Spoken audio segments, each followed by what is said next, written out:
In John Gunther's book, Inside Russia Today, he tells the story of a Russian tourist guide, a girl, who was helping one of the rare tourists permitted inside the Soviet regime. In the Russia of that time, hundreds of ancient names had been changed. St. Petersburg to Leningrad, Nizhny Novgorod to Gorky, Zaritan to Stalingrad, and many more. The tourist asked the girl why a famous monastery named Sergiev had been changed to the name Zagorsk, and the girl looked confused. She didn't seem to understand the tourist's question, so he continued. He mentioned that hundreds of names throughout all of Russia had been changed. And the girl responded. She said, "No, Sergiev is the only name that has been changed." And the tourist quietly mentioned in response that she must know she was not being quite accurate. But she reiterated, "No, Sergiev is the only name in all of Russia that has been changed." When the state replaces reasoned thought with dogma, society is in peril.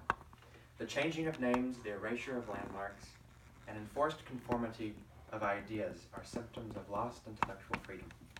Each of us, each and every one of us, has an interest and duty in understanding how communism leads to such a loss, because we, the people, must ensure that this history is not repeated. Communism results in the loss of economic and personal freedom. I have read many books focusing on people who actually came in contact with the Soviet regime to prepare for a nuanced treatment of this subject. I wish to make several main points to buttress this claim, the first of which deals with economic freedom. Why does communism destroy economic freedom?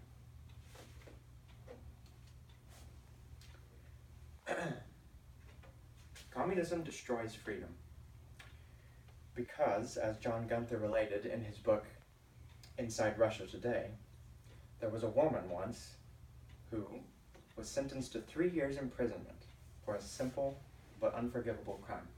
She sold a sewing machine, an object that we have all come in contact with, a sewing machine, for a profit. And that merited 3 years in prison in the eyes of communism. In Soviet Russia, private property became an enemy, and free enterprise and exchange were crimes. But that's not the only reason and symptom that communism produces. Central planning. Central planning leads to vast economic waste. The destruction of economic freedom leads to economic stagnation. Richard Hefner, in his book, A Documentary History of the United States, references the words of George Kennan. Kennan observed that the central planning of Moscow bureaucrats resulted in a system where certain industries were overemphasized, such as the metal industries, the steel works, and others, primarily those that produce consumer goods, such as shoes and other necessaries, were left bereft of development. The resulting imbalance handicapped industry, according to Kennan, and forced the people to undergo terrible deprivations and privations. Gunther, again in his book Inside Russia Today, relates a story about Soviet General Secretary Khrushchev. Khrushchev himself acknowledged, to a degree, the trouble caused by absolute control. He said that at the same time, authorities in eastern Siberia were sending huge amounts of prefabricated housing material to Kharkov in central Russia, hundreds and hundreds of miles away, while at the exact same time, authorities in central Russia were sending the exact same material to Kharkov in eastern Siberia. Such activities created, obviously, waste, chaos, and further suffering to those people who are actively waiting for these materials. But the Soviet system didn't only create a lack of material goods, but also a lack of metaphysical goods. The Soviet system exchanged truth for a personality cult. Thomas Sherlock wrote in Historical Narratives in the Soviet Union and post-Soviet Russia that the lack of any democratic process whatsoever ensured that a, quote, Leninist myth emerged as the excuse and reason and the source of legitimacy for the Soviet communist regime. John Gunther's book, Inside Europe Today, details the Soviet infatuation with the communist literature and heritage. Karl Marx was constantly invoked as the source of all good, the man who finally exposed the evils of capitalism to the world. Das Kapital, his primary work, was translated into Russia and distributed extensively, even as the people starved in the streets. Communism didn't only hurt people's bodies and minds, though. It also put them in fear and deprived them of basic liberties. The British intellectual and journalist Peter Hitchens, who actually lived in the Soviet Union for several years, described the Soviet Union's environment in his book, The Rage Against God. He describes a state where the police spied on everyone, where no one could be trusted because you never knew who was working for the state police.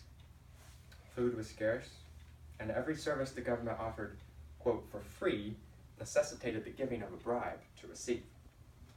He said that one quickly learned that no actually meant how much will you give me? And he says that this was the true end of socialism. The government reaped all the rewards, and the bureaucrats were the true winners. Government elites received, quote, special living spaces, special hospitals with Western drugs, special schools, special waiting rooms in stations and airports. This was the result of the egalitarian utopia that Lenin had promised. Hitchens elaborates further in The Rage Against God, detailing the Soviet police state. The inquisitive evil led neighbors to turn against their very friends. Life was harsh and dangerous in Russia, according to Hitchens' telling in The Rage Against God. He writes that his Russian acquaintances thought he was 10 years younger than he actually was when he went to Russia, and he generally believed that they were perhaps 10 years older than their accurate age. Resources were diverted into the hands of the state, and therefore the people suffered. TVs exploded. Playgrounds were dystopian slabs of concrete mingled with jagged metal and shattered glass. And apartment balconies habitually collapsed, spilling the occupants into the street below. Here we were, Hitchens writes, in the midst of real, existing socialism. Richard Hefner, in a documentary history of the United States, further references George Kennan.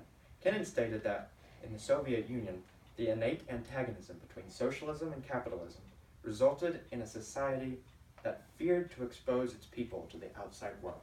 The resulting vacuum was filled by a doctrine of Soviet infallibility. Any thoughts contrary to the party line were heretical.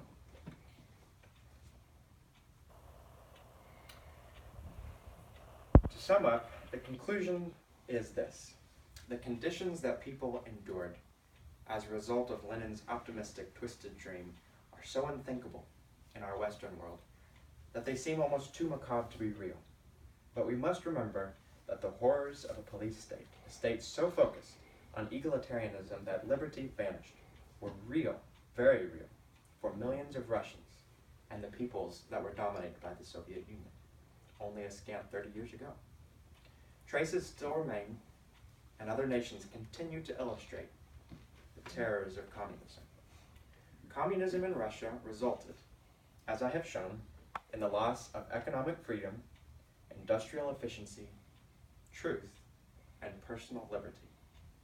We must remember that this Orwellian nightmare commenced with the ideas of one man, Karl Marx, put into horrific practice by followers such as Lenin, Trotsky, and Stalin.